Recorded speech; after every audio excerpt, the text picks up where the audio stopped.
Radio UC Lille, la radio de l'Université catholique de Lille. Bonjour à tous, il est 12h02, vous êtes toujours sur Radio UC Lille dans le cadre de cette journée transmédia qui mélange les MCC et les masters journalisme. Aujourd'hui, je co-anime cette émission avec Valentin. Bonjour Valentin. Bonjour Julia, bonjour à tous. Et aujourd'hui, nous allons voir plein de choses comme de la musique, du cinéma, du sport et plein d'autres choses. Alors restez bien avec nous. Valentin, on est aujourd'hui une très très grande équipe. Est-ce que tu peux nous présenter la team ? Et oui, il y a beaucoup de monde aujourd'hui dans le studio. Alors nous sommes avec Guillaume, nous sommes avec Pauline, nous sommes avec Adam, Simon, Hugo, un autre Hugo aussi également, et ainsi que Marie. Donc voilà, je pense qu'on a tout dit, hein. Ils sont là, ils sont pas tous derrière les micros parce qu'on n'a pas assez de micros, mais croyez-moi, ils sont de bonne humeur, ils sont bien motivés, donc ce sera une super émission. Vers 12h40, on sera en plateau télé, mais pour l'instant, on enchaîne sur la radio et avec le classique Flash Info de Pauline. Le film d'animation perd l'un de ses génies. Le réalisateur japonais Isao Takahata, connu pour Le Tombeau des Lucioles, est mort jeudi 5 avril à l'âge de 82 ans. Réalisateur engagé, passionné de littérature française, Isao Takahata avait créé en 1985 le studio d'animation Ghibli avec Hayao Miyazaki. En politique, l'ancienne ministre du Logement et ex-députée écologiste Cécile Duflot annonce son retrait de la vie politique. L'ancienne secrétaire nationale des Verts va prendre la tête de l'ONG Oxfam le 15 juin. Elle déclare dans un entretien au Monde publié le jeudi 5 avril « Je quitte la politique avec beaucoup de sérénité. J'ai pris ma part de l'engagement et des difficultés ». L'ancien secrétaire d'État Jean-Vincent Placé mis en garde à vue pour violence en état d'ivresse et insultes racistes. C'était à 2h15 jeudi matin. L'ancien sénateur de l'Essonne aurait importuné des femmes dans la discothèque La Piscine, dans le quartier Lintin. Jean-Vincent Placé aurait ensuite insulté le videur qu'il a expulsé de la boîte de nuit. Au Brésil, 12 ans de prison pour l'ex-président Lula, une peine confirmée par la Cour suprême. Il était favori dans les sondages pour l'élection présidentielle. Lula s'est vu confirmer sa condamnation pour s'être laissé corrompre par une entreprise du bâtiment. L'ex-président a désormais moins de 24 heures pour se présenter aux autorités. Un nouveau sondage, 57% des Français estiment que la grève des cheminots contre la SNCF est un mouvement qui n'est pas justifié. Un sondage Odoxa Consulting, publié jeudi 4 avril. À l'inverse, 42% des sondés trouvent le mouvement justifié. Ce niveau est pratiquement inchangé depuis la précédente étude du 23 mars. Et enfin, Twitter continue de faire le ménage. Le réseau social a annoncé jeudi 5 avril avoir supprimé plus d'1 million de comptes faisant l'apologie du terrorisme.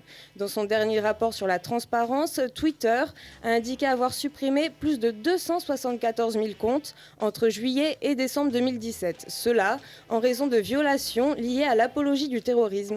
Merci Pauline pour ce tour de l'information. Et oui, tout de suite on passe à l'invité de Julieta, c'est Valentine Duleroy, directrice de l'association Te défile pas. Bonjour Valentine. Bonjour Julieta. Et merci d'être là avec nous. Alors cette année, tu présides l'association Te défile pas. Donc avec Te défile pas, vous amenez la mode à la Cato puisque votre association promeut la mode et les créateurs locaux au cœur de l'université.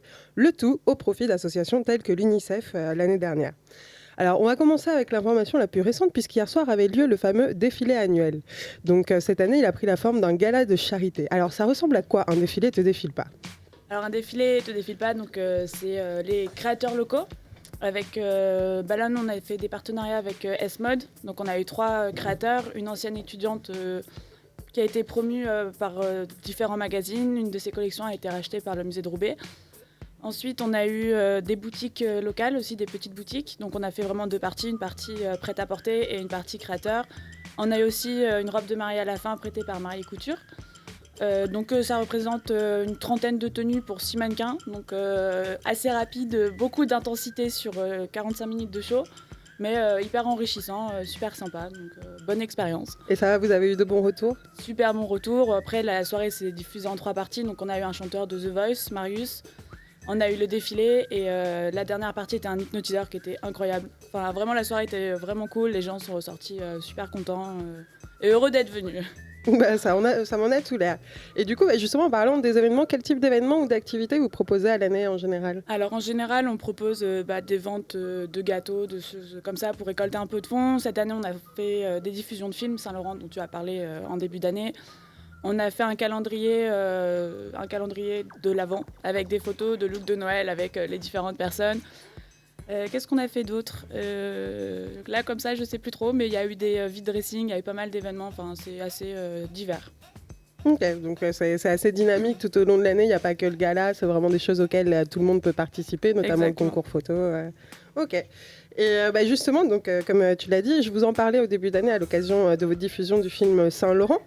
Vous souteniez Ella donc, tout au long de l'année. J'ai vu que hier soir, pour le défilé, vous souteniez aussi l'association Grain de Sable. Donc est-ce que tu peux nous en dire davantage sur ce partenariat ?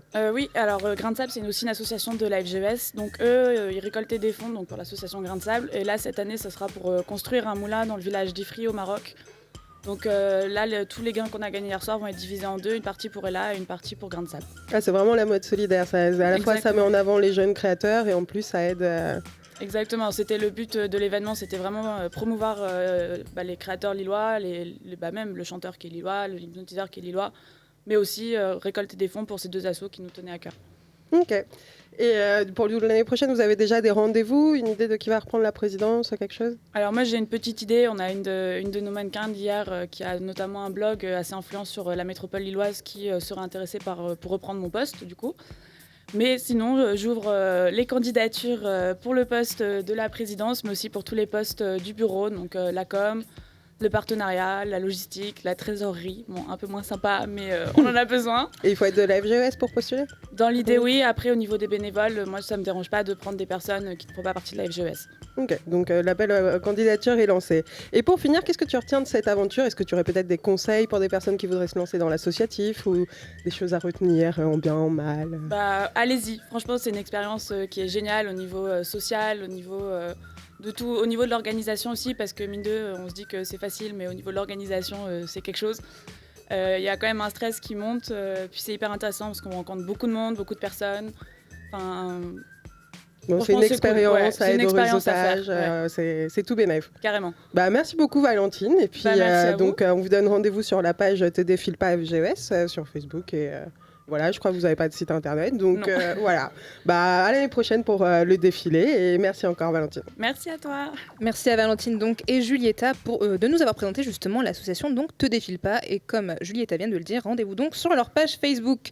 On va parler sport maintenant et plus particulièrement cyclisme avec le fameux Paris-Roubaix, et c'est Guillaume qui Absolument, bonjour à tous. Surnommé l'enfer du Nord ou la reine des classiques, Paris-Roubaix revient ce dimanche pour sa 116e édition. Au programme de la dure des durs, 257 km de course, dont 54 de pavés, qui seront répartis en 29 secteurs, avec entre autres les secteurs de Mons-en-Pévèle ou du Carrefour de l'Arbre, mais surtout de la célèbre Trouée d'Arambert. Cette dernière, jugée comme le secteur le plus difficile du Paris-Roubaix, tient sa renommée du fait que les pavés sont disjoints et non alignés, ce qui ne laisse aucune trajectoire idéale sur les 2,4 km qui mesurent la Trouée. Sa situation dans la course, à moins d'une centaine de kilomètres du vélodrome de Roubaix, en fait un point stratégique de l'épreuve. En effet, c'est ici que se fait la première sélection des favoris à la victoire. Avant de passer aux favoris de dimanche, revenons un peu sur l'histoire de la course. Le Paris-Roubaix est l'une des plus anciennes courses cyclistes. Elle est créée en 1896 par Théodore Vienne après l'ouverture du vélodrome de Roubaix. La première édition est remportée en solitaire par l'Allemand Joseph Fischer. Il met plus de 9 heures pour parcourir les 280 km de course, passant par Beauvais, Amiens, Doullens dans la Somme, Arras, Seclin, Lesquin et M. Ce parcours ne subit que peu de modifications durant les décennies suivantes. Après, dès lors, l'organisation de la course est une véritable lutte. La raison, la destruction des secteurs pavés, ADN de l'épreuve, forçant ainsi les organisateurs à en trouver sans cesse de nouveaux et à modifier le tracé d'année en année. En 2002, Jean-Marie Leblanc, ancien cycliste et alors directeur du Tour de France, disait même « La mode était à la destruction des pavés, les maires voulaient remplacer les chemins par de l'asphalte, il était presque honteux d'avoir des pavés dans sa commune ». L'association Les Amis du Paris-Roubaix va alors faire des pieds et des mains pour sensibiliser les pouvoirs publics à la question et leur faire reconsidérer l'épreuve comme un élément attractif de la région.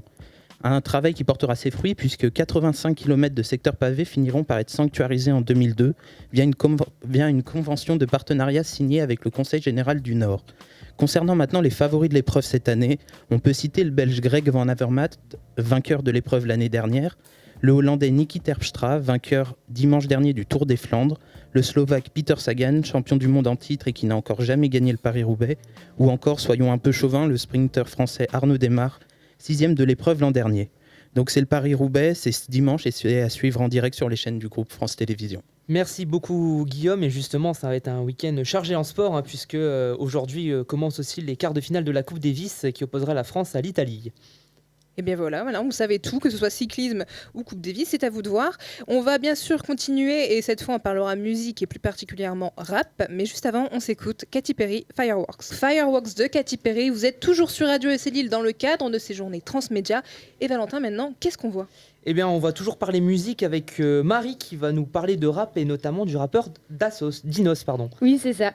Donc bonjour à tous, je vais vous parler sortie rap. Je m'excuse d'avance parce que je vais pas pouvoir parler de tout ce qui est sorti. Donc comme tu l'as dit, je vais me concentrer sur un artiste, Dinos, ou encore Dinos Pančajnović. Donc c'est un rappeur qui s'est fait connaître à travers les Rap Contenders dans les années 2010.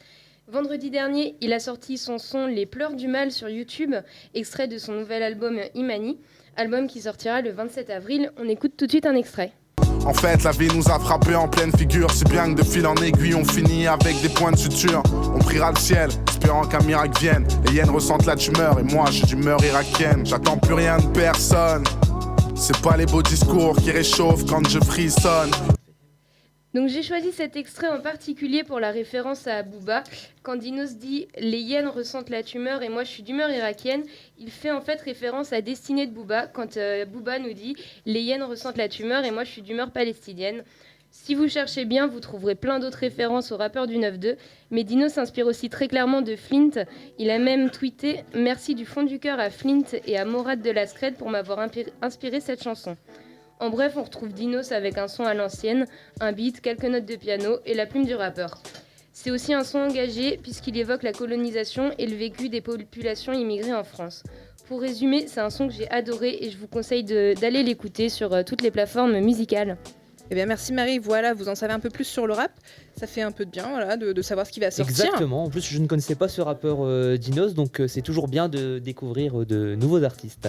Avant d'avoir le coup de cœur rappeur qui devrait se faire, mais malheureusement Hugo n'est plus parmi nous, je pense qu'on va passer à la musique quand même juste avant. Et quelle musique, dites-moi? Forever de Quentin Mosimann.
C'était donc Forever de Quentin Mosiman. Vous êtes toujours sur Radio Solil, toujours dans le cadre de cette journée transmédia.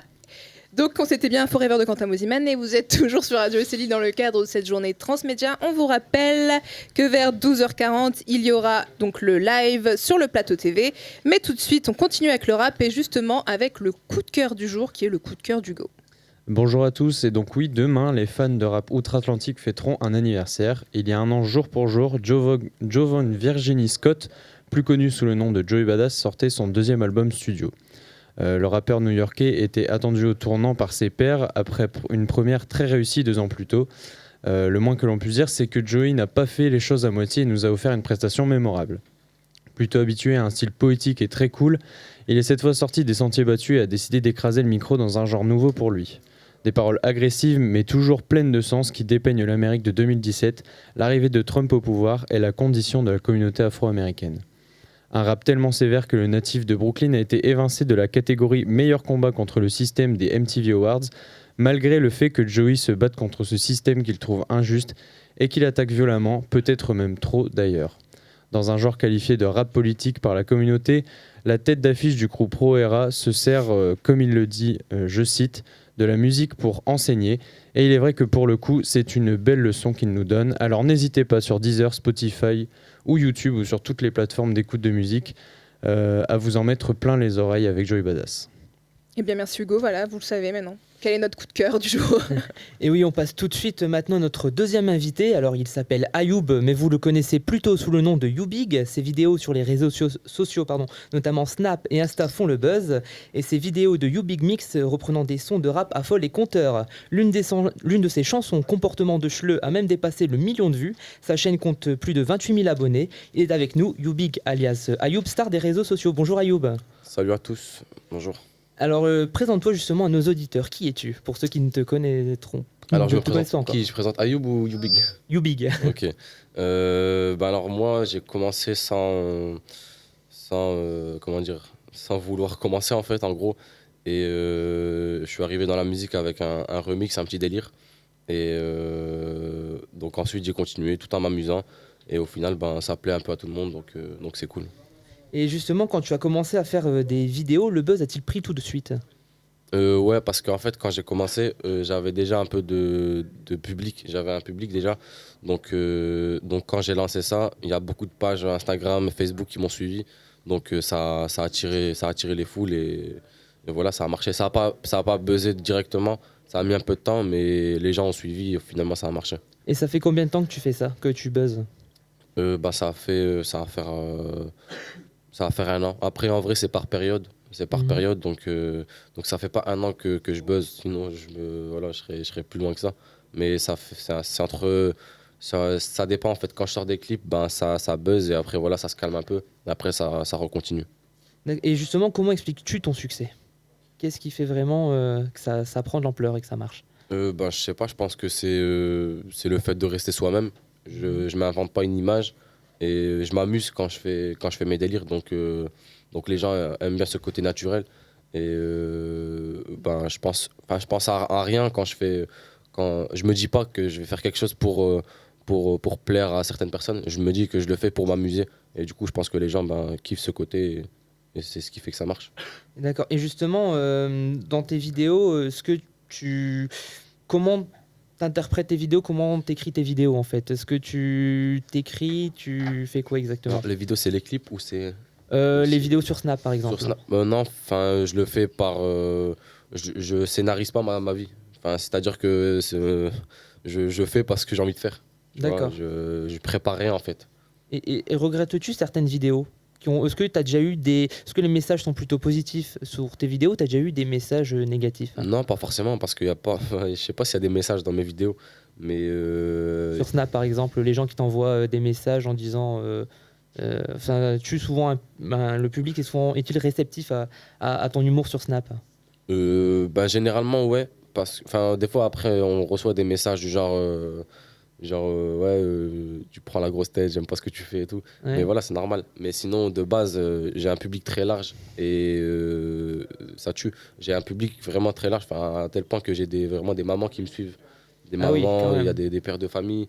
Tu vois, il y a des plus petits, voilà. Il y a de tout. Il n'y a pas que des petites de 13 ans, tu vois, comme on pourrait le croire. Et voilà, après, des messages, on en reçoit tout le temps.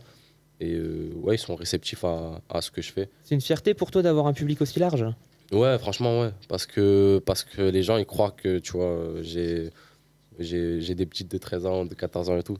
Mais en vrai, c'est pas que ça. Donc ça tue. Et t'as jamais eu de problème? Parce que je me souviens d'une vidéo sur Snap où tu étais au Maroc et on voit un mouton égorgé. Ouais. Est-ce que t'as eu des problèmes après cette vidéo?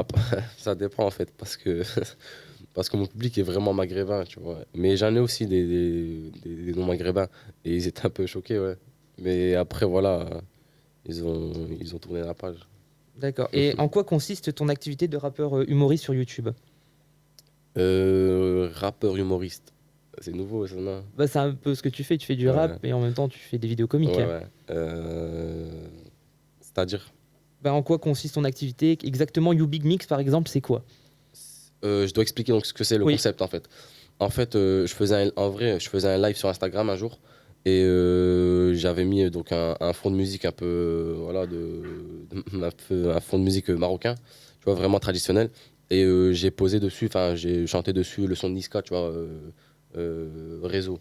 Et les gens ils ont dit ça tue et tout.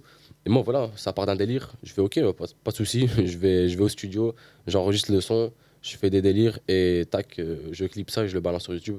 Et voilà, ça part de ça. En fait, le concept, c'est de prendre des musiques un peu connues et de les remixer de façon marocaine, en vrai. Et il faut dire que tu as beaucoup de succès dans le nord de la France, puisque tu es originaire de Roubaix, mais pas que dans le nord de la France, puisque tu es d'origine marocaine et tu as un public aussi marocain qui te suit. Et juste pour conclure, quels sont tes projets pour l'avenir? Projets pour l'avenir je sais pas, j'essaie d'allier cours et musique, mais c'est compliqué en ce moment. Et un projet pour l'avenir, j'ai signé dans un label de musique. Donc et du coup on va essayer de rendre mon univers un peu plus professionnel. Donc c'est-à-dire que je vais faire des sons un peu plus carrés au niveau musical. Et donc tout en restant dans mon délire d'humour. Et voilà, j'ai signé pour 3 ans, donc on va voir ce que ça donne. Là, j'ai un son qui va sortir le 11 avril, donc la semaine prochaine. Et voilà, après, on verra ce qui va se passer. Bah super, merci beaucoup You Big, donc, ou plutôt Ayoub. Et donc, sur quoi on peut te suivre juste pour faire ta pub de petites secondes? Sur YouTube, c'est You Big, Snap pareil, et Insta, c'est youbi.g. D'accord, très bien. Merci beaucoup, You Big. De rien. Merci bon courage donc à vous deux. Merci. L'Indie Rock Lille Festival, si vous ne savez pas ce que c'est, Simon va vous expliquer. Si vous voulez débuter votre week-end en beauté, et aussi parce qu'à force l'alcool ça commence à faire cher, pourquoi pas vous rendre ce vendredi au Bistro Bar de la Rumeur. Situé près de l'arrêt de métro Porte de Valenciennes, la Rumeur est le seul bar à Lille labellisé café-concert. Ce lieu qui mêle cuisine éclectique et concert accueille ce soir de 19h30 à minuit. Il n'y a pas école le lendemain, il faut bien en profiter. L'Indie Rock Lille Festival. Mais au fait, c'est quoi le rock? L'humoriste Eddy Cartier a un avis bien tranché sur la question. C'est pas ça le rock. Le rock c'est t'arrives, bon, t'as une guitare et tu sais pas si elle va marcher. C'est ça le rock. Tu prends des risques, t'as peur. Hein. Ce soir tu vas jouer, peut-être que ton batteur il va pas venir, tu sais pas. Merci Eddy pour ces précisions. Plus sérieusement, l'Indie Rock Lille Festival mettra à l'honneur des groupes peu connus, voire méconnus, issus de la scène rock indépendante. L'Indie Rock Lille Festival sera pour vous une bonne occasion pour renouveler votre playlist musicale tout en passant une agréable soirée dans un lieu atypique. En plus, l'entrée est gratuite. Oui, je sais, c'est beau parce que de nos jours, des concerts gratos, c'est assez rare. À l'occasion de cette nouvelle édition de l'Indie Rock Lille Festival, 3 groupes lillois seront mis à l'honneur, les Blue Trash Suitcase, j'ai galéré, The Marylins et Franck de la Treille. Les Blue Trash Suitcase, je regalère, sont un duo d'artistes issus de la métropole lilloise qui produisent un blues sauvage totalement unique en son genre. Après avoir littéralement enflammé l'aéronef l'année dernière, les Blues Trash Suitcase, j'ai encore galéré, font leur première apparition à la Rumeur ce soir. Si vous aimez les guitares originales et artisanales, ils arrivent quand même à rendre utile une guitare qui n'a qu'une seule corde, vous allez les adorer. De leur côté, The Marylins est un groupe réunissant 4 musiciens qui délivrent un garage rock alternatif teinté de mélodie pop en anglais. Grâce à leur mélodie efficace et leur rythmique ciselée, ils vous emporteront rapidement dans leur univers musical atypique. Franck de la Treille, de son côté, propose un rock alternatif teinté de ballades folk et romantiques qui vous fertiliseront votre pensée. Si vous voulez découvrir en vrai ces artistes, c'est ce soir que ça se passe, à partir de 19h30 à la Rumeur. Surtout que c'est gratuit, et oui je sais, je force un peu là-dessus. Merci beaucoup Simon et tout de suite on va parler cinéma avec Adam. Bonjour Adam. Oui, bonjour à tous. Alors cette semaine, si vous n'êtes pas très musique, eh bien il y a aussi du cinéma. Et cette semaine, les choix sont relativement larges. Entre le nouveau Red Sparrow avec Jennifer Lawrence qui ne convainc pas, et aussi le Dans la brume, le film français, qui n'a pas été montré encore à la presse. On peut aussi se retourner sur ce bon vieux Gus Van Sant et sa farce Don't Worry, It Won't Get Far on Foot. Et sinon, on peut aussi avoir beaucoup d'humour avec la comédie française Gaston Lagaffe, mais aussi Abracadabra, et l'humour très british avec La mort de Staline et la nouvelle comédie animée Pierre Lapin. Enfin bref, c'est tout un programme et vous avez le choix selon vos préférences. Mais aujourd'hui, on va surtout se concentrer à 2 films, tout particulièrement. On va parler du film français Dans la brume de Daniel Roby et qui promet des sensations assez particulières. Puisqu'en effet, le film se déroule dans Paris où un étrange brouillard toxique submerge la ville, dévastant tous les habitants sur son passage et la ville avec. Donc le cinéma français, il explore plutôt rarement le cinéma de ce genre et Dans la brume tente l'expérience en utilisant Paris non seulement comme un décor, mais aussi comme un personnage. Donc le synopsis, c'est un jeune couple parisien qui n'échappe pas à la brume mortelle et qu'en gagnant le dernier étage, où leur toit de leur immeuble est à la fois un refuge et un pierre. Donc je vous propose tout de suite un petit extrait de la bande-annonce.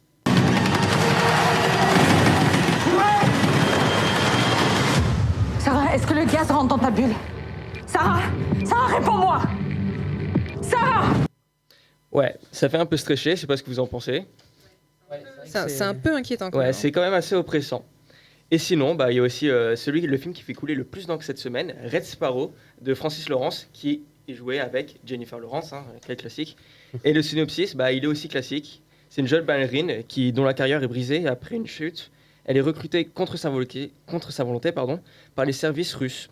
Et elle est entraînée à utiliser ses charmes et son corps comme des armes. Et elle découvre l'ampleur de son pouvoir et devient rapidement l'une des meilleures agents. Et je vous laisse tout de suite un petit court extrait de la bande-annonce. Quand nous en aurons fini avec toi, la personne que tu étais n'existera plus. Tout être humain est une mosaïque de besoins. Vous devez devenir la pièce manquante. Et ils vous diront tout. Et voilà, ça vous laisse un petit peu de suspense. Ouais, ça sent le bon film d'espionnage et d'action. C'est ça, ouais, on a le choix, quoi. C'est pas des petites comédies. Non. C'est pas ça cette semaine. Eh bien, merci Adam. Et on va continuer justement avec les films avec un focus, cette fois sur Ready Player One. Et c'est le second Hugo qui s'en occupe. Salut à tous. Aujourd'hui, j'ai décidé de vous parler de Ready Player One, le dernier film de Steven Spielberg sorti la semaine dernière dans les salles de cinéma. Adapté du roman éponyme d'Ernest Cline paru en 2011, on y suit les aventures de Wade Watts, un adolescent dans un monde futuriste dystopique. L'histoire se déroule en 2045, une époque en proie à de nombreux soucis. Crise énergétique, surpopulation, pauvreté, famine, pour ne citer que ces exemples. Pour sortir de cette triste réalité, tout le monde trouve refuge dans l'Oasis, un monde accessible en réalité virtuelle, dans lequel chacun peut être qui il veut et surtout faire ce qu'il souhaite. À la mort de son créateur, James Hallyday, une vidéo est diffusée dans laquelle il explique avoir caché un easter egg dans le monde qu'il a bâti, et que celui qui le trouvera deviendra le propriétaire de l'Oasis. Tout le monde se lance donc à sa recherche, et c'est notre jeune héros, un peu par hasard, qui va trouver le premier indice. Face à une corporation qui souhaite mettre la main dessus, Wade Watts et ses amis vont se lancer dans une course-poursuite afin de percer le dernier secret de James Hallyday. Donc ça, clairement, c'est le synopsis. On peut ajouter que le film joue allègrement sur le côté nostalgie et pop culture de l'Oasis. On retrouve énormément de références à des films, séries, musiques, livres ou jeux vidéo des années 90 et 80. Il a fallu plusieurs années à Spielberg pour obtenir tous les droits.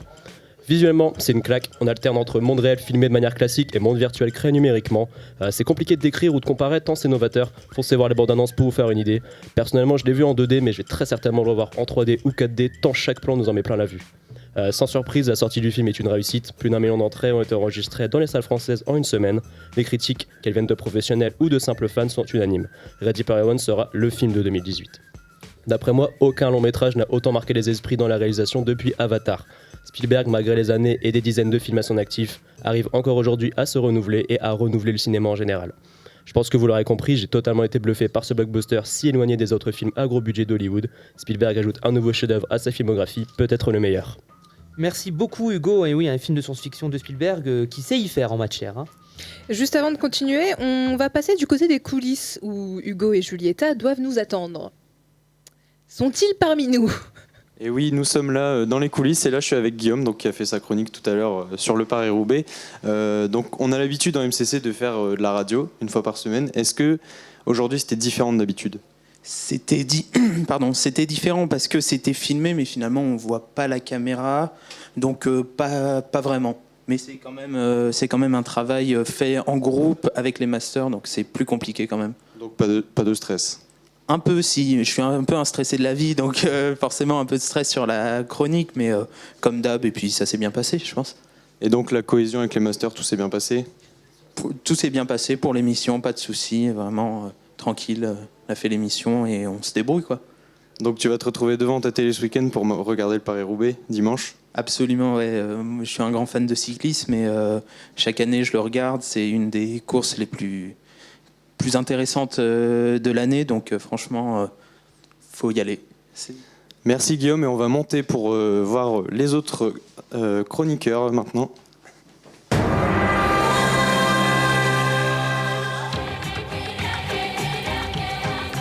Et donc... Et on est dans l'ambiance.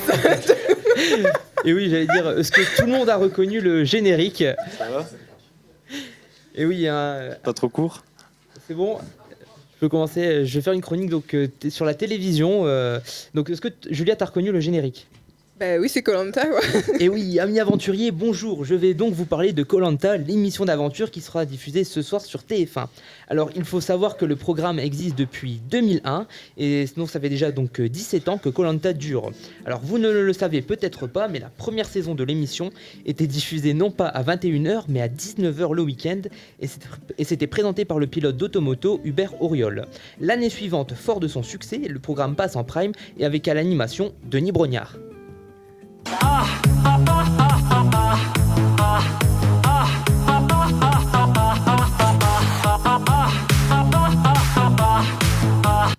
Faut laisser Denis Brognard tranquille avec ce A. Hein.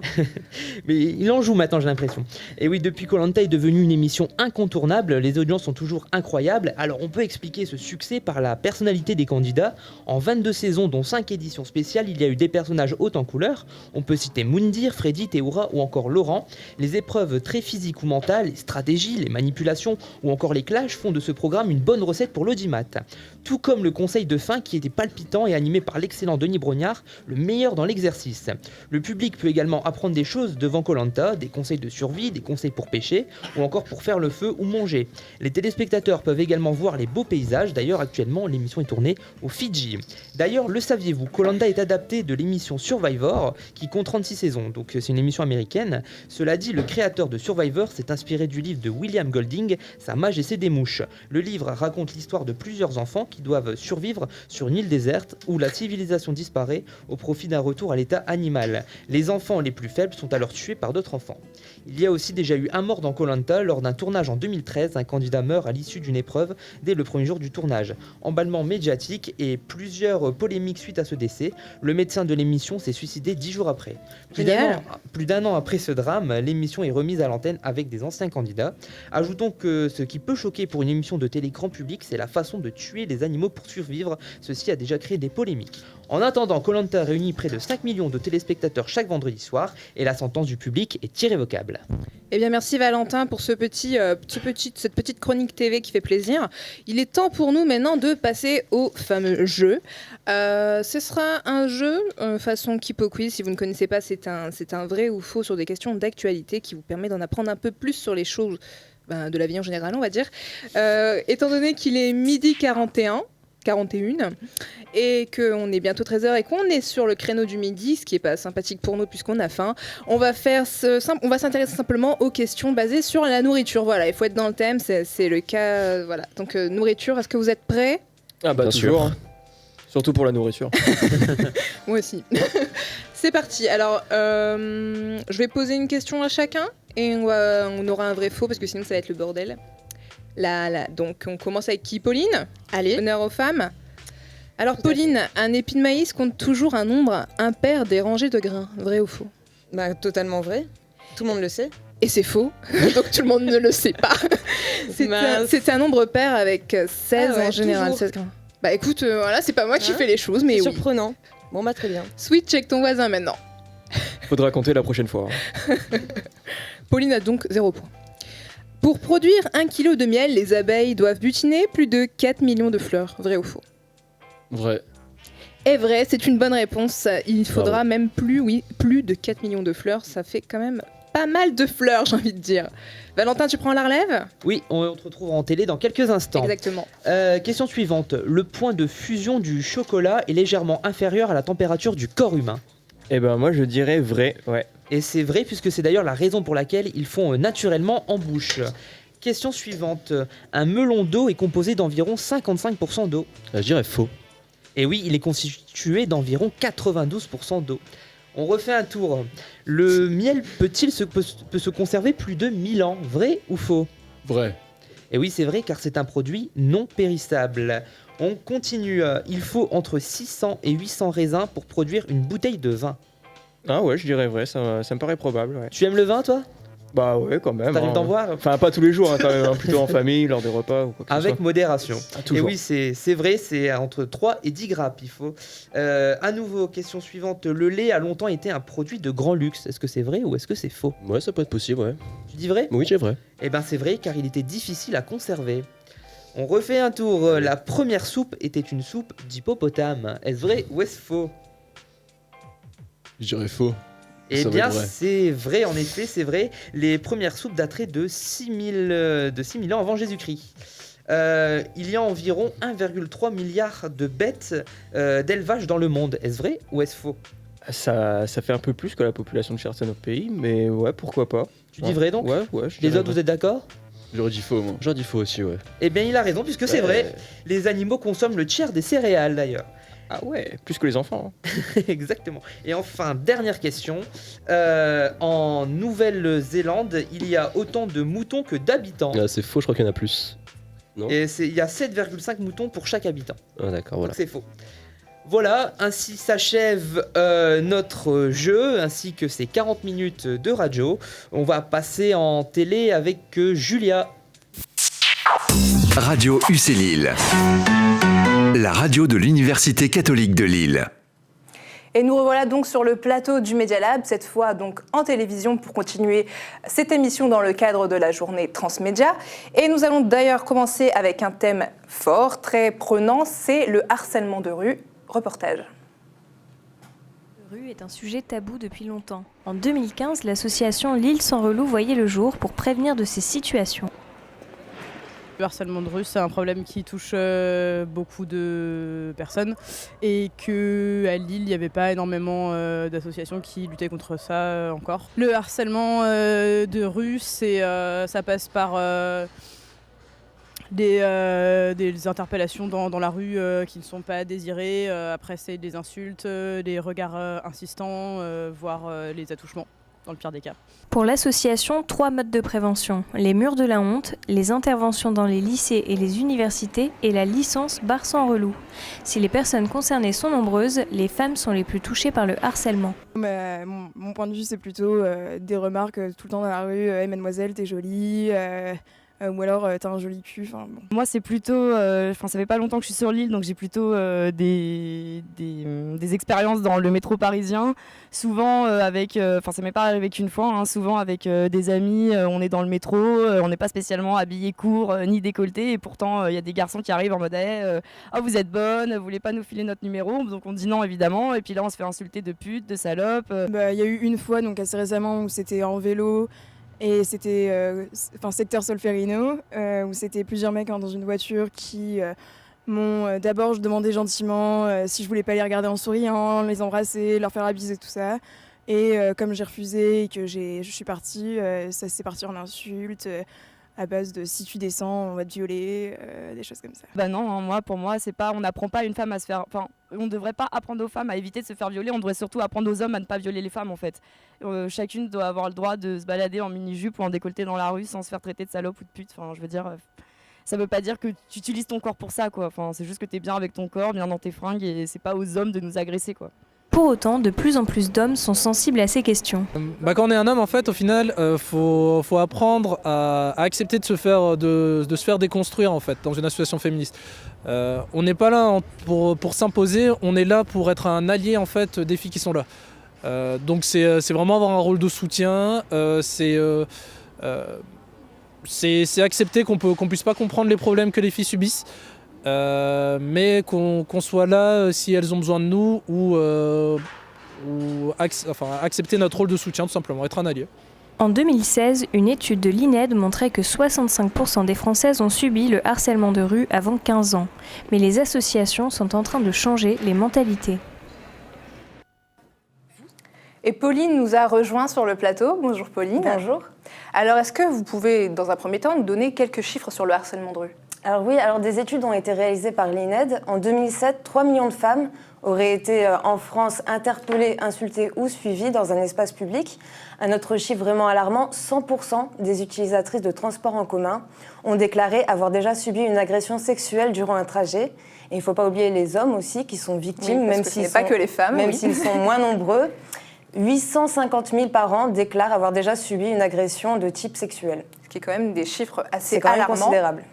Et est-ce que donc vis-à-vis de justement ces taux alarmants d'agression, est-ce que l'État ou les associations ont essayé de mettre des mesures en place pour lutter contre ça ? Alors au niveau de l'État, il y a un rapport parlementaire qui a été remis à Marlène Schiappa en février. Alors désormais, siffler, suivre ou interpeller représente le premier niveau des violences sexuelles. Donc dans ce cas-là, on applique une contravention de 4e classe qui s'élève à 90 €. Ça peut être appliqué soit par des policiers, soit par des agents de la RATP. Et au niveau des associations, on connaît à ce jour seulement Stop Harcèlement de rue, qui est d'ailleurs à l'origine de l'île sans relou. Qu'on vient donc de le voir dans le reportage. Et pour donc finir sur l'île sans relou, justement, on voit au début du reportage, sur un article, qu'il y est marqué qu'ils ont décidé de faire appel à des témoignages anonymes. Est-ce que vous pouvez nous en dire un peu plus ? C'est leur nouvelle idée pour un petit peu sensibiliser. Ils sont un peu dans une démarche d'éducation populaire, en fait. Ils proposent aux gens, aux femmes et aux hommes aussi, de poster des messages anonymes à eux. Et donc, ils postent des messages Facebook anonymes, histoire de montrer à quel point l'insulte de rue est totalement banalisée. Et j'ai un mail pour vous. Donc, si vous voulez envoyer vos histoires, c'est campagnelsr@gmail.com. Bien, merci Pauline pour ces informations. L'insécurité à Lille, c'est un thème qui fait le buzz en ce moment. La Fédération des associations étudiantes de Lille a décidé de se pencher sur le sujet. Vous sentez-vous en insécurité à Lille la nuit ? Alors pas du tout. Enfin, je considère qu'à Lille, il y a plein d'endroits ouverts tout le temps. Donc même si à un moment, j'ai l'impression qu'il y a quelque chose de bizarre, je me dis qu'il y a toujours quelque chose qui pourra me rassurer. Ou, étant donné qu'il y a beaucoup de monde dehors, c'est toujours rassurant. Donc je me sens pas tant en insécurité que ça. Bah, ça dépend parce que moi, personnellement, j'ai jamais été en situation où je me sentais insécure.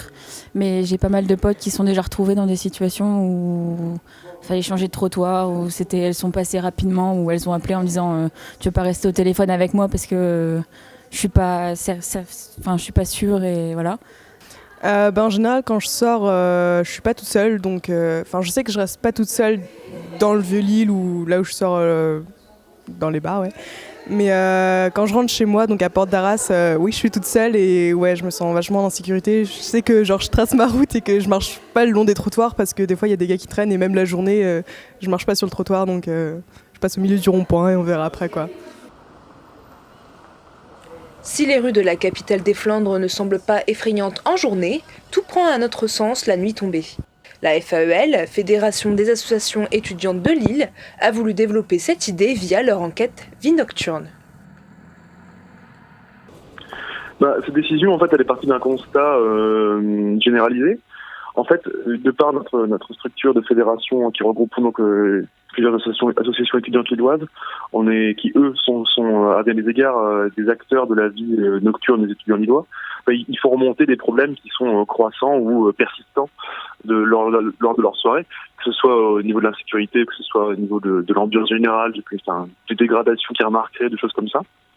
Et du coup, partant de ce constat, on a souhaité essayer d'en savoir plus, notamment auprès des institutionnels, que ce soit la mairie ou la police.